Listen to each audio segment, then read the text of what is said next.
ะนอผู้บ่หัวใจอายสั่น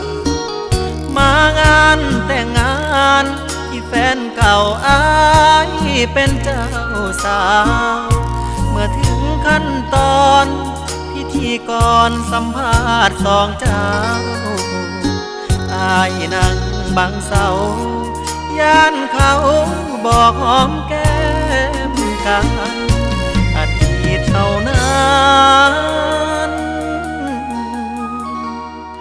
คบกันเกินจะล้างใจอายเมาแปรตายเมื่อได้ข่าวน้องจะแต่งงานเมื่อถึงวันนี้เห็นพิธีแล้วยิ่งเกินกลางเฝ้า